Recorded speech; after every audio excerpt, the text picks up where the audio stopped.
मित्रों नमस्कार। स्वागत है आपका YouTube channel doctor Pawan Jaiswal में। आज हम आपके साथ रूबरू हो रहे हैं। आयकर विभाग ने जिन भी लोगों ने जमाकर्ताओं ने अपने बचत खाते में और चालू खाते में ज़्यादा मात्रा में 500 और 1000 रुपये के नोट जमा किए हैं, उन्हें नोटिस देना शुरू कर दिया है। यह नोटिस ज़्यादातर कर निर्धारण अधिकारी भेज रहे हैं और कुछ एक नोटिस मुख्यालय से भी आ रहे हैं। तो आज हम आपको बताने जा रहे हैं साथियों कि आपको जो आयकर अधिनियम 1961 की धारा 133(6) के अंतर्गत नोटिस मिल रहा है, उसका जवाब आप आयकर विभाग को कैसे दें। मित्रों, यदि आपने 10 नवंबर के बाद आज तक 500 और 1000 के नोट जो बैंक में जमा किए थे बदलने के लिए, उनकी मात्रा, उनकी संख्या रुपए में अगर बहुत ज़्यादा थी और आपने उसे जमा किया था, आपको नोटिस मिला है, तो घबराइए नहीं। पहले समझने की कोशिश कीजिए कि धारा 133(6) है क्या। आप जिस कर निर्धारण अधिकारी के अंतर्गत आते हैं, वह कर निर्धारण अधिकारी आपको धारा 133(6) के अंतर्गत नोटिस देने के लिए स्वतंत्र है, यदि उसको कोई महत्वपूर्ण जानकारी आपसे प्राप्त करनी है। इस बार साथियों, आयकर अधिकारी को या कर निर्धारण अधिकारी को आपसे इस मामले में तहकीकात करनी है कि वह 500 के और 1000 के नोट जो आपने 10 नवंबर के बाद अपने बचत खाते में या चालू खाते में जमा किए थे, उसका स्रोत क्या था। यदि आप उसका स्रोत कर निर्धारण अधिकारी को बताने में सक्षम हैं, तो साक्ष्य के साथ स्रोत के बारे में मुझे बताएं।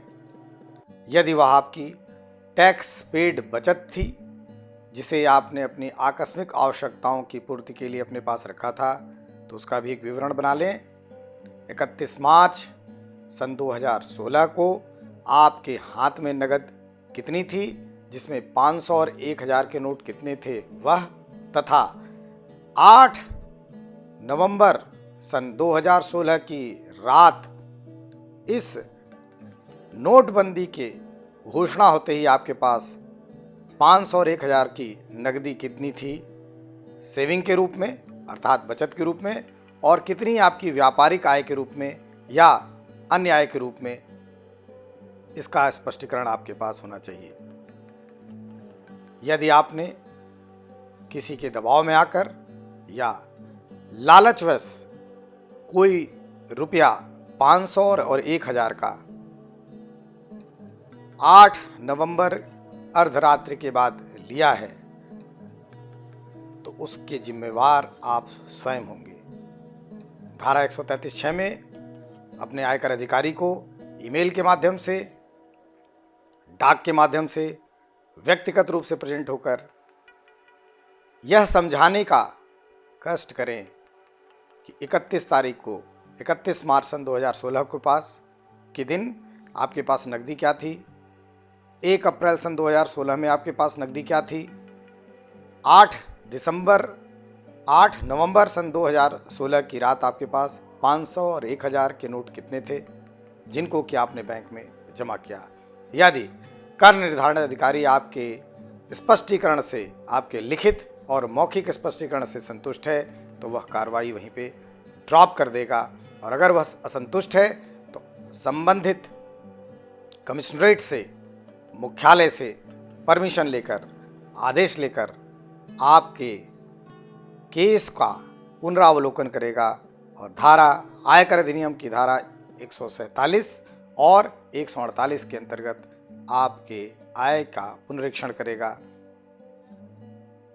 तो घबराएं नहीं, धारा 133(6) की नोटिस का जवाब विलंब दें, त्वरित दें। आज के सेशन में आपके लिए इतना ही। अन्य महत्वपूर्ण जानकारियों की आने वाले समय में हमारे वीडियोस आपको सहयोग करेंगे। आने वाले समय में हमारे आयकर से संबंधित अन्य वीडियोस को अवश्य देखें। धन्यवाद। नमस्कार साथियों।